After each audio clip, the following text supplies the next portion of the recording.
Bonjour, bonjour à tous et à toutes. Je suis absolument ravi de vous retrouver à travers cette vidéo. C'est une vidéo qui s'adresse au corps médical, que ce soit généraliste ou spécialiste.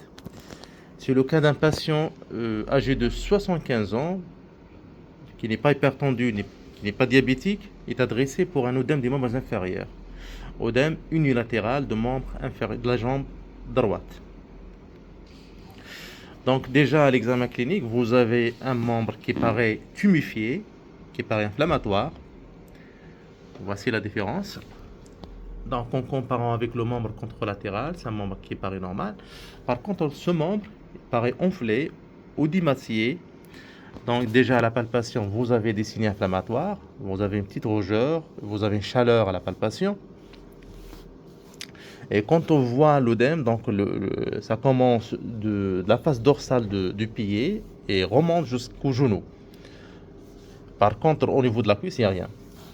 Donc déjà comme ça, donc on pense à la thrombophlébite, probablement une thrombophlébite.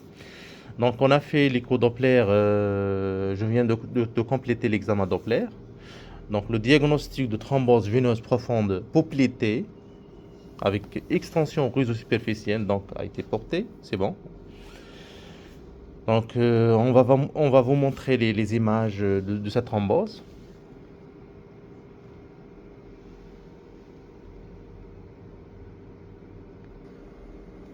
Donc voici l'image de cette thrombose.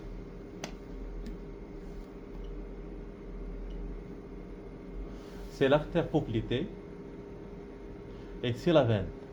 C'est la veine poplitée. Donc vous avez une thrombose totale, donc toute la lumière est comblée par un matériel hypoéchogène. Et vous voyez la jonction saphéno poplitée. La jonction saphéno-poplitée, elle est thrombosée aussi. Vous voyez la petite veine saphène, elle est totalement thrombosée aussi. Donc il s'agit de thrombose veineuse poplitée avec extension au réseau superficiel. Continue. Voici l'artère poplitée, donc elle est perméable, il n'y a pas de problème. Par contre, la veine, elle est totalement thrombosée. Donc déjà, on a vu le thrombus. Le deuxième signe indirect, c'est un signe direct. Le signe indirect, c'est l'absence de compression de cette veine. Donc la veine, elle n'est pas compressible. Donc je vais appuyer par la sonde sur la peau. Donc la veine, elle n'est pas, vous voyez, j'appuie, la veine reste toujours non compressible. C'est un signe indirect de la thrombose. Mais quand on voit le matériel, c'est bon. Donc déjà, vous avez un signe direct de thrombose. Elle est totalement thrombosée. Donc je vais comparer avec le membre contralatéral. Voici le membre contralatéral. C'est l'artère poplitée et c'est la veine. La veine, elle est libre. Il n'y a pas de thrombose. Elle est compressible. Quand j'essaie de comprimer la veine, elle est totalement compressible, elle s'efface totalement, elle n'est pas thrombosée. La petite veine saphène aussi, il n'y a pas de problème, elle n'est pas thrombosée. Le diagnostic, il est très facile à l'écho-Doppler, donc le diagnostic n'est pas difficile, il est très très facile. Le traitement aussi, la même chose. La chose la plus importante en matière de prise en charge, c'est la rapidité de prise en charge.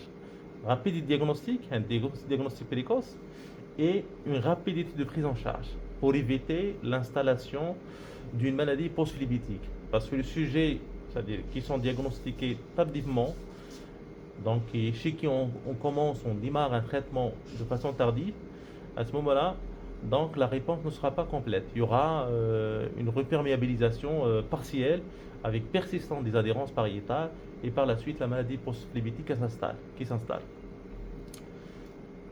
Deuxième chose qui nous intéresse, c'est quoi? C'est le diagnostic étiologique de cette thrombose. D'où vient cette thrombose?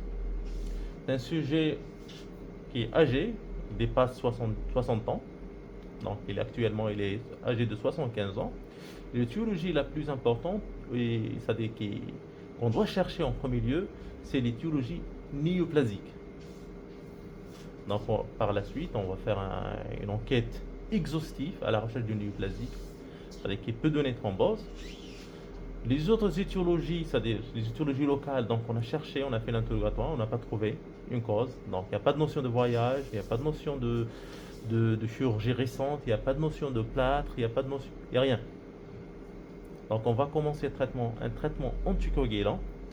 Et vous savez que le traitement anticoagulant, on va commencer par les HPPIM, le Lovenox, et en même temps, on commence par en même temps, on démarre un traitement à base d'AVK. Une fois le type INR, c'est ce qu'on appelle la phase de chevauchement ou la période de chevauchement. Une fois le type l'INR atteint la cible, la fourchette thérapeutique, on arrête le Lovenox, on continue avec le Synthenon. Par contre, quand il s'agit d'une étiologie néoplasique, non. Néoplasique, les recommandations en matière de thrombose par un néoplasique, le traitement des AVK ne sont pas indiqués. Donc, on est obligé de maintenir les HPPIM pendant au moins 6 mois.